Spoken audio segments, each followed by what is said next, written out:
नमस्कार। अपने सब में आज हम कॉमेडी वीडियो ना लेके आयल छी। बहुत ही एगो विपत भारी विपत पड़ल बा लड़का पर। एक लड़का के जौन देखे छी एक जन्म हुए से 10 महीना पहले ही एक बाबू एक माई के छोड़ के चल गेल। हाँ 11 महीना पहले छोड़ के चल गेल। एक जन्म भेलक जब हॉस्पिटल में तो बहुत बड़का समस्या हो गई। ढेउआ के ना ढेउआ तो हम सब दे दिलिए। एक बाप के नाम न जुड़त रहे जन्मदाता में लिखवावेला तो हम अपन नाम दे के एक जन्मदाता बनवा दिली। लड़का इतना गरीबी में काटले बा, एक कपड़ा न रहे पहनेला तो एक माई चट्टी के बोरा काट काट के सिया के पहनलक। दूध न रहे एक पियला तो चूना घोर घोर के एक माई एक पी के जवान कैले बा।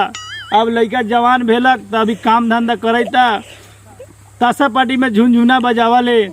तो अपने सबसे अनुरोध बा एक बाप खोल दूँ, वीडियो शेयर करूँ, कहीं एक बाप लन शेयर हो जाए, शेयर करते रहूँ। धन्यवाद। चल बूचा घरे चल।